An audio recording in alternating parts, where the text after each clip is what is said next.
darkness descends. Where's the mouse gone? I can't see it. Right, I can see enough. Stu, we can't see you now. It's fine. Change is the only constant. You can start the timer now. Uncertainty, its best friend. Yet in every shifting moment, life begins, not ends. Now why are we here in the darkness? Stu, why are you doing this to us? Well, the darkness represents uncertainty. And the light, your mind's eye, shining into the future. How far can you see ahead? How clearly can you see your path? Don't trip over the cables. Depends on where you shine the light. Can we control the darkness? No, but we can influence it. So those of you who want to switch on your cell phone lights, you're a little scared of the dark, you're welcome to. Because this darkness and uncertainty is going to be with us for a while. Toastmaster, fellow Toastmasters, guests, change and uncertainty. How can we ride the wave without drowning? From your lifeguard on the beach of life tonight, Stuart Higginbotham, me. Change, it's all around us.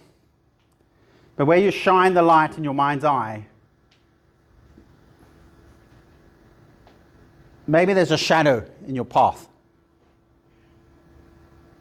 Just when you gain some clarity from shining the light, now you discover an obstacle blocks your way, forcing you to change into a new realm of uncertainty. Change upon uncertainty, uncertainty upon change. Is it change for the better? Is it going to make things worse? If you do nothing, what's going to be the outcome? Change can feel unsettling, can take you out of your comfort zone. You know, maybe you have to let go of people and things that you become attached to. Anxiety and paralysis, you feel like there's no solid ground. You're cast adrift with a feeling of instability. I can't change your life, but you can. You learn to swim in a sea of change. And that's what I'm offering you tonight, a swimming lesson. So what does that swimming lesson look like? First, we're going to go to war. Then we're going to go to church. And then we're going to look at how powerful uncertainty is.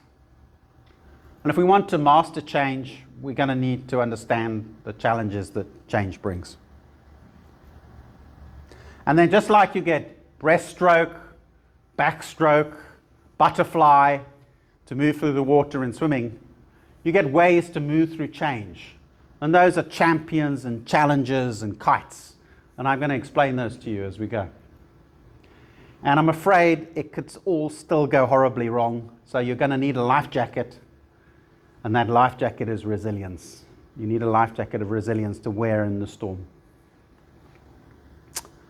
So the fog of war.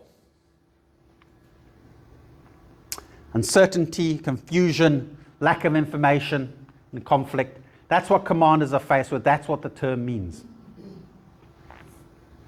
The word captures the challenge of making decisions in the midst of conflict where the visibility and the situation is unclear. But it's also been used in business and other scenarios in life where decision makers have to operate with limited or unclear information. Karl von Clausewitz, the 19th century general, first coined the term in his book Von Krieg. Clouded judgment, clouded decisions. That's what it referred to, commanders having to make those decisions in war. And it's just as relevant today as it was then. So what's the fog? Maybe you've got incomplete information on your enemy, or in our world, your competitors' movements and intentions. It seems like everyone's trying to mislead everyone these days, so that's certainly relevant to everyone's life. And things just keep changing. and each change has an unforeseen circumstance. So the whole scenario is changing all the time. Stress, fatigue, fear, they're with us all the time. They can affect both how we report change to each other, but also how we interpret it.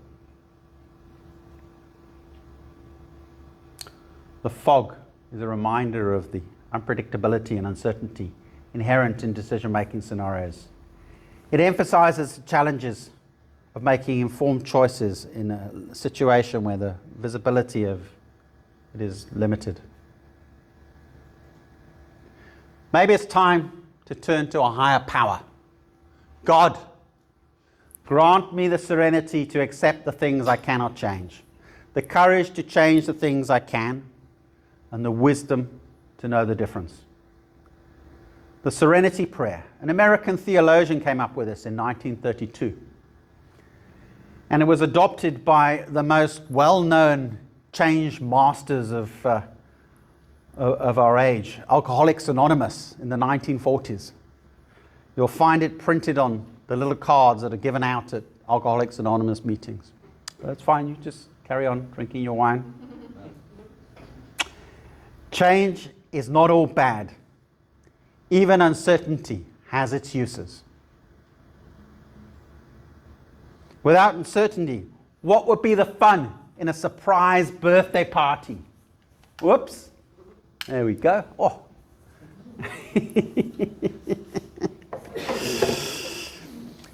Uncertainty makes us flexible so we can respond to the unexpected. It gives us a better way of doing things. Not knowing what's coming next can motivate us to prepare better and make us able to seize the opportunity for growth. So it's not all bad. Is there a way to deal with all this uncertainty while making plans for the change for the better? Yes, I bring you a gift. A way to deal with all this uncertainty, the risks, the positive possibilities that come with it, and the emotions that come along with it. So when you unwrap this gift, you will have a complete survival guide for dealing with change and uncertainty. But first, if we're going to deal with change, we need to understand the challenges. It's like trying to build a sandcastle and the tide is coming in and the waves are unpredictable. That's what managing change is like in an uncertain situation. So what are the challenges of change? You can't predict what's coming next. It's like walking on a tightrope, blindfolded. Whoops. Uncertainty bogs you down. It's like quicksand. Time is running out. You're torn constantly between making a decision in haste and getting the right decision. And then there's those pesky feelings. Not just your feelings, everyone's feelings. It's like a rucksack weighing you down on your back. So change is like dancing in a rainstorm. You get wet, it's chaotic. But there's something beautiful in the resilience that's created, and it's a journey of courage and hope. So what's the answer? You've got to organize your thinking about how changes are made. So the first thing is champions. That's your existing way of doing things. Then you have challenges. That's the new way. And then you've got kites to make things a little bit more exciting. That's your lotto ticket. That's the high risk, high return option. But as I've said before, it can still all go horribly wrong, so you need your life jacket, you need resilience there to help you.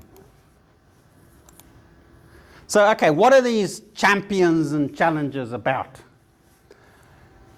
A champion is your current situation, so the ideas about the way your current situation is working, the rewards you're currently getting. A challenger is this new better thing, this new better approach, new better idea, new better opportunity that you're thinking of. To put it a better way, let's say you've got a pair of shoes. You've got a nice, comfy pair of shoes that you really like, yeah? And you've had them for a while, and you go out shopping, and you see, in the window, there's a nicer, more comfy, more stylish pair of shoes. I think the women are smiling because it's... So It's a shoe fetish. But you don't want to give up on those existing pair of shoes. So you buy the shoes and you take them home and you go, okay, I wear my new shiny pair of shoes, my challenger shoes, I'll wear them at the weekend. My champion shoes, I won't give up on them totally, I'll wear them during the week. So then I get a chance to give my challenger shoes a chance. You know, I'll take them out of the weekend, see what people think, see how comfy they are, maybe they give me bunions or maybe they don't. And I've still got my comfy, reliable old shoes as a backup. So I'm just trying them out. If it might not work out, I might not like these challenger shoes. I might go back to my comfy ones, or it might be fantastic and the champion ones are in the bin. So it's a way of not risking everything, yeah? But the other thing is, sometimes it can seem like a good idea on paper, but when you actually try it out, in your heart of hearts, you don't feel like it's a good idea. So, you know, maybe it's not the right thing for you, but you would never have known if you tried it out.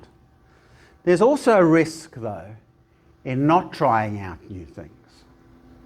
So you need a way to give new ideas a fair chance. You know, staying the same is not the safest path. And what's a kite? Well, a kite's the excitement. It's your lottery ticket. It's some idea that is high risk but high reward, but low probability. So maybe you're going to have to make it a low effort because you can't throw everything into it, but it's still there. So the question then is, how do you start designing these kind of efforts that you're going to make? You know, where do you go to? So reward is the first thing to think about, yeah? So if you think about your champion, it's how much you're earning currently, it's maybe what your existing turnover is, maybe what your existing profit level is, depending on how you want to measure it, your existing happiness level. It can be whatever measure you want to make. And then your challenger, there's a cost of change, so you've got to make sure your challenger gives you a high enough return to justify the change. So I put 20% there. It could be whatever you think is a sensible number, yeah? And your kite, that's high risk. So all the effort you put in that could be wasted. So you need a higher return. Let's say double your salary. Wouldn't that be nice? Eh? Or double your turnover. Wouldn't that be fantastic? Maybe you achieve it, maybe you can. If you try, you might get there. Maybe there's something you learn just in the act of trying to get there, if you don't bet the whole casino on it. This is the toughest. Am I blocking you there? Can you see? This is the toughest, dividing your resources. Your resources, your time and your money. Now, if you only have a champion right now, this is going to be very tough because you've somehow got to find a way to find some extra time and money, if that's what's required, to put into your challenger and your kite. So you've got to look at your champion activity, kill the waste. Stop doing whatever isn't adding value and put it into your challenger idea or your kite idea. You've got to be realistic. There's no good having a fantasy here. You've got to really do it. Maybe you can't put 40% of your time into your challenger. Maybe you can put 10% of your time. That's fine, as long as it's giving you more in that time than your champion would give you in that time. If it starts working, you can start changing the balance. So, this is a tough idea to get across. Leverage, you can leverage, your challenger can leverage your champion, but you must never have the two risk each other. I'll explain what I mean by that in a minute. So ultimately what's going to happen, your challenger is going to cannibalize your champion. I think it helps, maybe if you think of companies here, is there's going to be nothing left of your champion if your challenger is successful. It's going to destroy it totally because it's better. It may not, but it is going to do it. So you better make sure that there's nothing in your challenger that relies on your champion, because it's not going to be there, yeah? And in organizations, this is particularly tough, is the champion is always going to try and strangle the challenger and kill the challenger. It doesn't like the fact the challenger is even there. Yeah, so you must not have your challenger having to go to your champion begging for resources. It's not going to work. The champion is going to try and starve your challenger of resources every opportunity he gets, yeah? And kill it at birth. Now, I've racked my brains as to how to explain co-risking, and the best I can come up with was using an affair as an example. So let's say you have an existing relationship, and yeah, it's okay, but you think, I think it could be better. And then, there's this interesting potential new relationship here. So you get into that. That is not a champion-challenger scenario, okay? Because if the champion finds out about the challenger, that's it, game over. You're losing the champion and the challenger. So the test is to say, if you need to keep your challenger secret from your champion because it will cause a problem, then that's not a properly designed champion-challenger scenario. They must not present a risk to each other. They must be totally independent. Yeah. So life is a risk-taking activity. Get over it. It's what it is. Some of you in finance, you might recognize this as a portfolio. You've got 3 different activities. It's a way to manage risk. They're all risky, but if you have 3 of them, you spread the risk. But you can't go on taking on endless different things. I've got to get rich, so I've got to try this way. No, I'll try that way. I'll try this way. What we're saying here is no, limit it to 3. Limit it to a champion, challenger, and if you really want to take a flyer on something, here's the kite, fly it high, but the wind might blow it away. So some people would call a challenger a side hustle. Yeah. So you're still going to need resilience. Yeah. Even if things are going up, they can still go down and challenge you. There's a massive emotional side to taking risk. So emotional resilience refers to the person's ability to adapt to stresses and traumas and other tragedies in their life. It's about mental fortitude. It's the ability to bounce back and keep going onward and up. It doesn't mean you're a super person who doesn't experience distress and trauma and get upset. It just means that you've got the ability to process those traumas and process those experiences and turn them into growth experiences. Yeah. So just briefly, I just want to touch on resilience.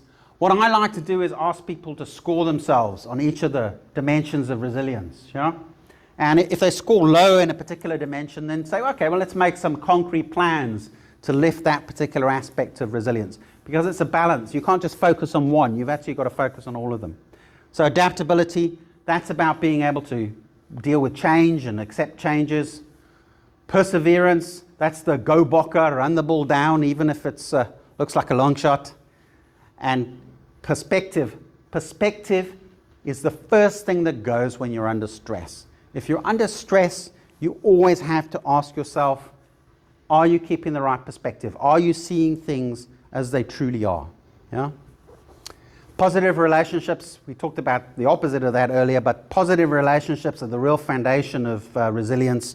Positive personal relationships and positive professional relationships as well. So it's injecting positive energy into your relationships and maintaining them as positive. Optimism, I don't think there's any excuse for not finding a way to be positive these days. There are so many mentors out there offering to help you be positive. There are so many tools and ways to change your attitude and things like gratitude and things you can do to move your positivity upward. But emotional awareness for yourself, how do you feel? And for other people, how do they feel? You can't process emotions unless you know they're there. So you have to have that level of emotional awareness. So, I've given you the swimming lesson. We've talked about war. We've said a prayer. We've looked at the power of uncertainty. We've understood that change has its challenges. I've given you a way to move through change, champions, challenges, your side hustle, kites, your lotto ticket. And I've given you a life jacket in case it all goes wrong. Resilience, and we've put you on the road to resilience. So, the water's great. Come on in and enjoy the swim.